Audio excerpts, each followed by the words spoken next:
Guests arriving at Disney Springs will go through special entrances, 2 of them in the parking garage. Everyone over the age of 3 will be required to wear a face mask and have their temperature taken. Signs with surprisingly strong wording for a park known as the happiest place on earth remind guests they are voluntarily assuming all risks associated with possible exposure to COVID-19, including severe illness or death. But once you enter, the mood lifts as cast members trained to answer guest questions greet everyone with that signature Disney glee. Welcome back to Disney Springs. We're so happy to have you back. 44 shops and restaurants will open inside Disney Springs Wednesday, but 3 that are Disney-owned will not open until May 27th. Throughout the Springs, there are social distancing markers, hand-washing stations, and directional signage. It remains to be seen how many people will be comfortable returning to Disney, especially with the requirement of a mask. Kathy Langenfeld is an annual pass holder who has reservations to dine at Disney Springs opening night. I'm excited to get back out and I trust Disney and I'm excited to be there. And, I think everyone kind of can just do what they do to make them feel better right now. As for how many guests will be allowed into Disney Springs tomorrow, Disney will only say it's following government guidelines for capacity. Outside Disney, Amanda Dukes, WESH 2 News. Disney Springs will be open from 10 a.m. to 10 p.m., but says that individual restaurants and shops may have different hours. Mask requirements are becoming a dividing line during the coronavirus pandemic. Disney Springs and City Walk are both requiring masks for their employees and guests, and social media has been filled with critics, including this comment: "I won't go anywhere if a mask is required except on Halloween." We talked to people at random and found more mask acceptance. I think in order for us to make a decision to not wear masks anymore, we really need to see that the numbers go down or at least level off, that we don't have any increase in cases. Medical experts say that the more people wear masks, the more the spread of the virus will slow down. And we want to know your opinion. How do you feel about businesses requiring customers to wear masks? You have 2 options here. Just head to WESH.com, vote, and you can weigh in right now. We'll have the results tonight at 11 o'clock. We're following some breaking news. One of NASA's top administrators has resigned days before piloted launches were to resume at Cape Canaveral. WESH News' Paul Rivera joins us live from the Space Coast. Paul, what more do we know?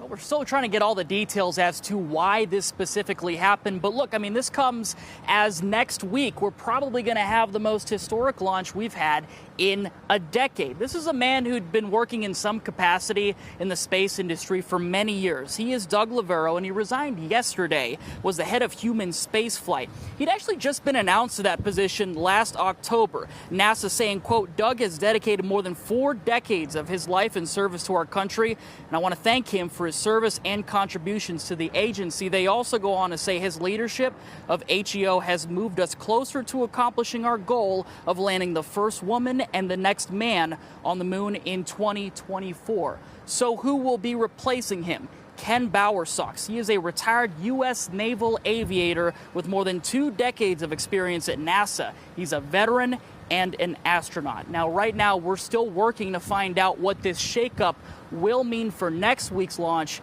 and beyond. We'll keep you posted as we find out more. We're live in Brevard County. Paul Rivera, WESH 2 News. Vice President Mike Pence, the National Space Council, and NASA all met today to discuss the future of space. 2 astronauts set to go into space from U.S. soil for the first time in nearly 10 years were also there. The group spoke about preparation for the historic launch, and Vice President Pence mentioned his trip to the Sunshine State. I'm going to be in Florida tomorrow. I am sure that I will be sensing the excitement building in Florida. You will have had a lot more people watching nearby at previous launches. I think they're encouraging Americans to watch from afar, but I want to assure you that the President and I are looking very much forward to cheering you on.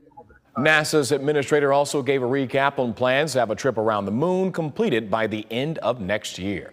And Vice President Pence is also scheduled to visit a local nursing home and deliver personal protective equipment. But he's also focusing on jumpstarting our #1 industry, tourism.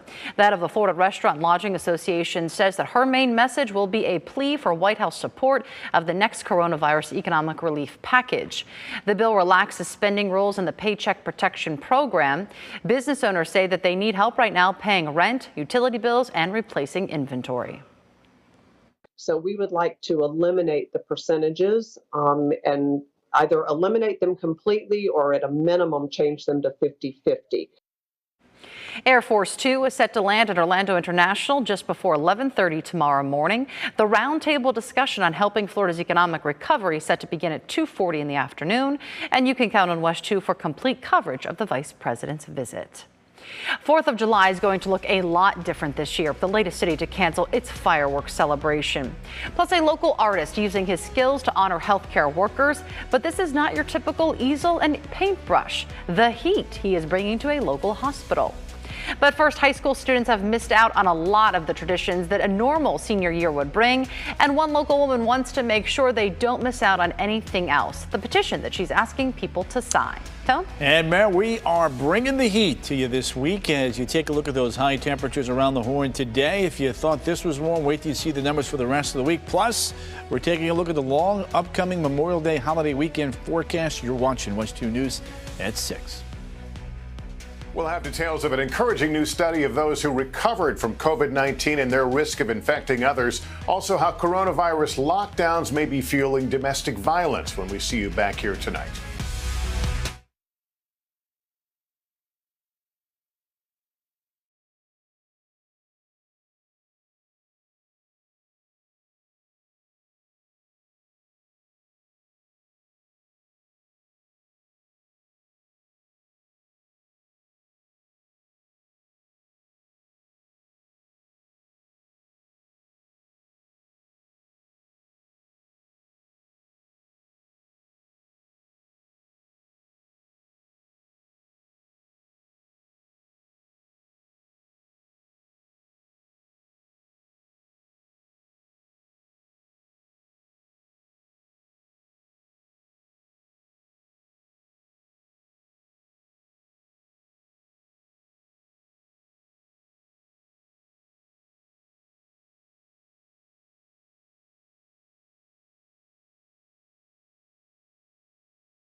New tonight, a Lake County woman says that local graduates deserve to have a traditional graduation. So much so that she has started a petition asking for traditional ceremonies for local seniors. Lush's Matt Lapoli spoke to her about it and why not all parents are happy. In Lake County, the school superintendent is calling the district's graduation plan outside of the box. Many high schools and universities across the country have postponed ceremonies or moved them online because of the coronavirus. Here, though, set for June, drive-in graduations would put ceremonies outside and keep families watching them in their cars. The graduates themselves will still be recognized individually and wear caps and gowns, but speeches will be recorded beforehand. This is not what they've worked for. This is not what they want. Brenda Matusi's son is graduating. She says her family is not happy with the plan and they are not alone. She started a petition online to gather support, she says, in the hope of a better solution. I'm open to other ideas. You know, lots of people have ideas, and that's why I feel like this can happen, is because of the people in our community. Nobody will get to see their senior graduate. And I think Patricia Hollis's pride in her daughter is plain to see by the signs in her yard. She says she understands her graduation can't look like it has in the past, but she wishes she and the rest of the 2020 class would have a better way to mark this milestone. every senior out there should be with joy and happy, not upset. Lake County School District officials say they are aware of the petition, but that it's not likely a change will come to their decision on graduation.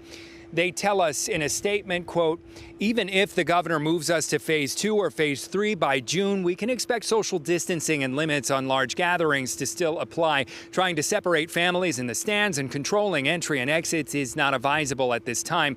It goes on to say, quote, this is not what any of us had hoped for, but we will do everything we can to make it special. In Lake County, Matt Lapoli, WESH 2 News.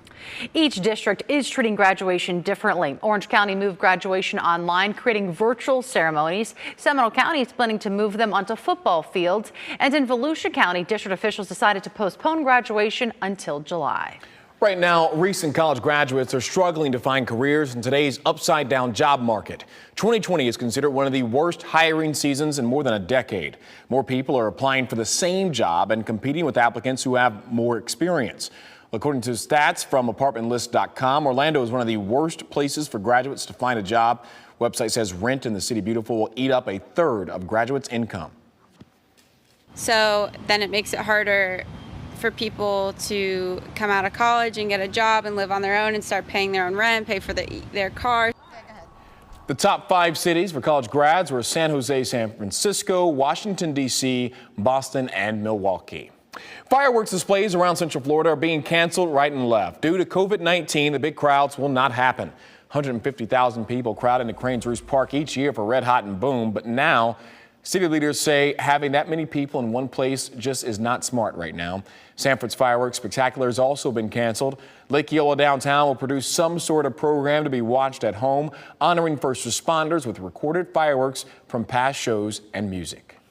Chief Meteorologist Tony Manalfi joining us now. So, Tony, another beautiful day outside, but as you can expect, things pretty hot out there. And 94 degrees today, Mayor, in Orlando. Outside now, we have dropped to 90. Wind is out of the west here at 13 miles an hour. So definitely a warm afternoon. No records, though, were broken, as the records this time of the year are in the upper 90s. Let's take a look now at that setup. You can see a big cluster of storms that blew up over south central Florida is now well offshore. So some good news there. The rain for tonight pretty much has ended. You can see a few showers there south and east of Mico near Vero Beach. Temperatures here east of I-4 back towards I-95 running 90 to 92, while north and west we are a few degrees cooler in the mid 80s. Feels like temperatures now starting to come down. We were in the mid 90s, now running in the low 90s. Titusville back towards Melbourne. We take a look at Futurecast here through the evening hours. Nice and quiet as we go from Ocala to Orlando, from Titusville up towards Daytona Beach. We're going to be in great shape for any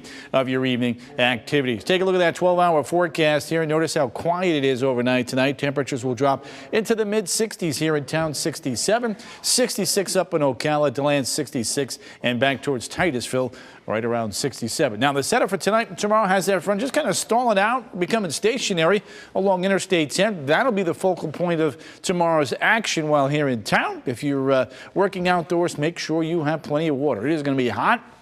Sunblock, always a good idea in late May as the sun angle is quite high. We'll be in the upper 80s to the low 90s here in Central Florida. And if you are making it a beach day, you're going to be in good shape. Wind southwest becoming southeasterly by the afternoon. The water temperatures are comfortable in the mid-80s. Rip risk is going to be moderate. Swim near those lifeguards. High tide 8:02 in the morning. Now the setup for Thursday and Friday has that trough of low pressure just kind of fizzling on out. That'll help for the humidity to build and the sea breezes to get going by Thursday and Friday. Notice where they're favored. They develop right along I-4 and then head back towards the western side of the peninsula, even into the beginning of the holiday weekend. That's where the focal point is going to be. The point we want to make here is that the beaches look pretty good this upcoming holiday weekend. However, on Monday with their front backing on in, there will likely be a few more showers around. So as we get into Saturday and Sunday, 50% coverage on Saturday, 30% coverage on Sunday. Notice those afternoon high temperatures. They will be running in the low 90s. Now with that easterly flow established here as we head into the weekend, notice the higher rainfall amounts will be along the western side of the Florida Peninsula. Now, tropically speaking, Arthur has died. It is the last advisory has come out at 11 o'clock this morning. It is going to be falling apart. So let's take a look now at your updated 7-day forecast. 92 tomorrow, 93 Friday, low 90s all weekend long. And Darren on Monday, right around 89 with a 30% chance for showers and storms. Well, Tom Brady back in the news for working out outside of his home. What the NFL thinks of his gathering this morning in Tampa. Plus, Ryan Newman nearly lost his life in that crash at Daytona earlier this year. Hear how he describes his return to racing Sunday at Darlington. Sports is next.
Now, West 2 Sports, sponsored by Mullinax Ford.